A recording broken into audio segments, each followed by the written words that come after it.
Now let's start with today's topic, that is compound. So what is compound? So compounds are pure substances made of two or more elements chemically combined in fixed ratios or proportions. So here we are seeing that compound are the pure substances, okay, and this pure substance of compound are made with adding 1 or 2 or 3, so it will be more than 2 elements, okay. So this is how compound is formed, and a fixed ratio is also there. Like if we take the examples like NaCl, so this is NaCl, that means sodium chloride. So here one atom of sodium is taken and one is taken. If we take the example of water, H2O, so here one molecule form of hydrogen is taken and one atom of oxygen is taken. So here fixed ratio is there. Hydrogen 2 atoms and 1 atom of oxygen. Next we have example carbon dioxide. So its formula is CO2. So in this formula what do we see? 1 atom of carbon and 1 molecule of oxygen. So what do we mean 1 molecule of oxygen means 2 atoms of oxygen. So this is how they are chemically combined in a fixed ratio. That means fixed ratio is given. 1 atom of carbon and 2 atoms of oxygen. That means 1 molecule of oxygen. Like MgO. So what is MgO? MgO is magnesium oxide. So 1 molecule of magnesium and 1 atom of oxygen and 1 atom of oxygen. Magnesium and oxygen. So both are 1 atom each. 1 atom of magnesium and 1 atom of oxygen. So this is how they are chemically combined in fixed ratio. We are calling it as a compound. Okay. Now let us see the characteristic of compounds. So you all can see in your textbooks also. So first point is given.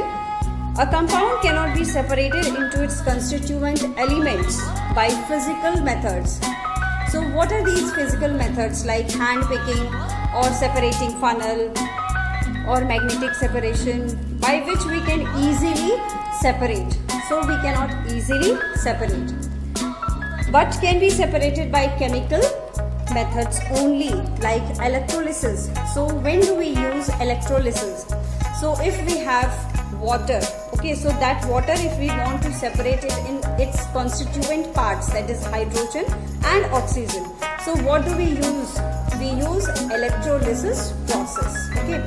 So in electrolysis process what happens, that is heated continuously, and by heating what do we see, that is separated in water is separated in its constituent parts, that is hydrogen and oxygen. Fine.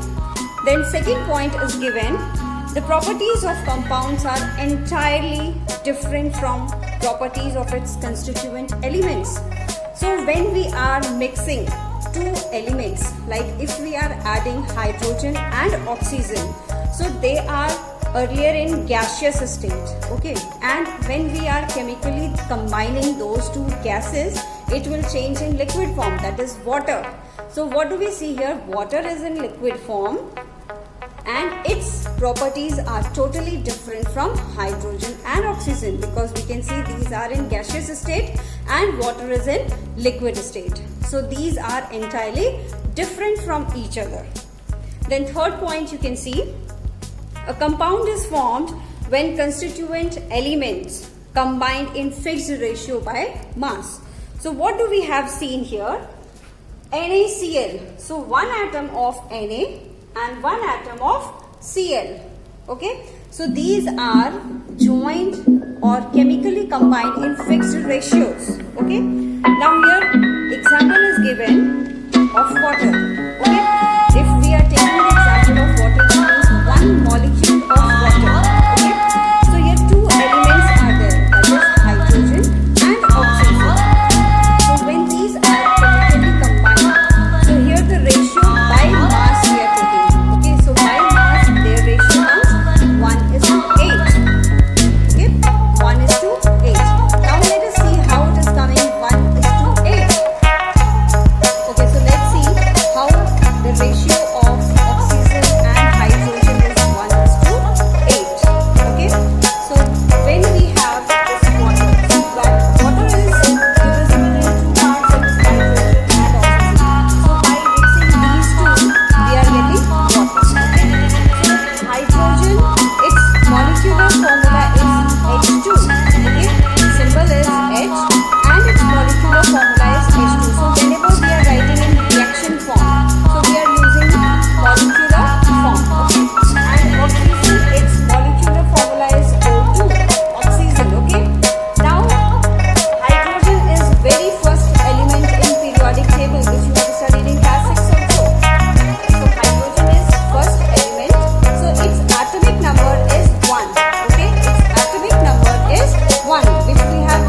atomic number, and here 2 is written, so we have to multiply this 1 by 2. So we'll write multiply by 2. Okay. Now we have oxygen. So oxygen is 8th element of periodic table. So we have atomic number of oxygen is 8. Okay. Now we have written 8, its atomic number, and we have to multiply it by 2 because it is in molecular form. Okay. So now we'll multiply this by 2. Now what we get? 1 2s are 2. Okay. Now here 8 2s are 16. Okay. So here we have got 2 and 16. Now when we take its fraction form, that means we can cancel also. So here 2 8s are 16. 2 1s are 2 and 2 8s are 16. So here you can see 1 and here 8. So this is the ratio of hydrogen and oxygen in molecular form of, or you can say in water. Okay. So this is 1:8. So this is how we can see that the ratio by mass, they are fixed. That means 1 ratio of hydrogen will be there and 8 ratio of oxygen will be there in 1 molecule of water. Okay. Now next point, you can see a compound is formed by combining 2 or more elements with each other chemically. So like if we have magnesium and when it is mixed with oxygen, or we can say when it is burned in presence of oxygen, so that magnesium will be changed into magnesium oxide. Okay. So now let us write the reaction of this. Already the reaction is written magnesium plus oxygen, and on the arrow it's written burn. So you will get magnesium oxide. So we can write in chemical form or we can write in equation form. Okay. So this is magnesium.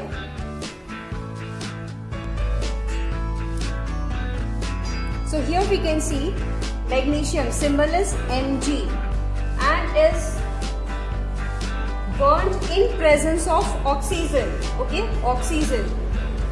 On the arrow we'll write burn. So we will get the product as MgO. MgO. Now we can see here oxygen is written in molecular form. That means 2 atoms of oxygen, and here we get only 1 atom of oxygen. So we need to balance this reaction. Okay, so for balancing we'll write here a bigger 2. That means 2 molecules of magnesium or 2 atoms of magnesium is required. What do we want?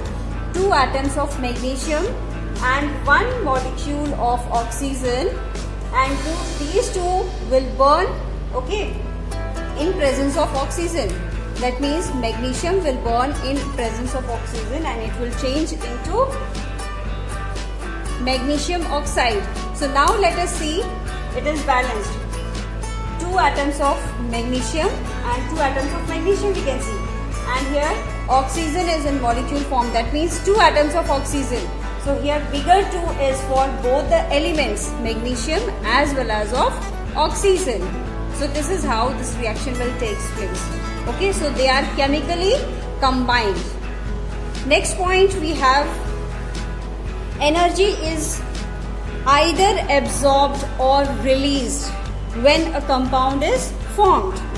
For example, when magnesium ribbon is burnt in presence of oxygen to form magnesium oxide, so a lot of heat is being produced.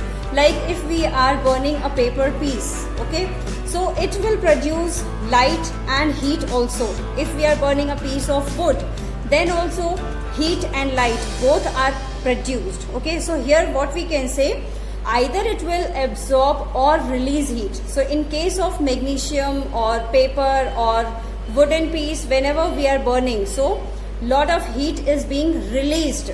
Okay, and how can we say heat is being released? Okay, heat is being absorbed. We have a study for released. In absorption of heat, we can take the example when we take ice taken out from freezer. so that ice piece will absorb heat from atmosphere and it will start melting. So that's why we can say ice has absorbed heat and starts melting. So here what we can say, heat is being absorbed, and while burning anything we can say heat is being released. So both the cases can take place. Either heat will absorb or heat will released. Like if we are taking the example of glucose, when we keep glucose in our tongue, okay, on our tongue, so what do we observe? We are observing that heat is being absorbed. So that's why we are feeling coldness on our tongue, okay. So we will study further endothermic and exothermic reactions or changes where heat is being released or heat is being absorbed. So that we will study later. So we'll continue with this, okay. All the characteristics are over. So we have here 5 characteristics given, that they can chemically combine. A compound is formed by chemical combination of elements or molecules, okay. Then in second point we have studied that the compound formed that is having entirely different properties of product form, like we have added oxygen and hydrogen, so their properties are totally different from water. Then we have studied that compounds, when constituent elements, they are combined in fixed ratio by mass. We have studied that hydrogen by 1 ratio and oxygen by 8, okay. So they are mixed in fixed proportion by mass. Then we have studied they are chemically combined, okay. And then lastly we have studied either heat will absorb or heat will release.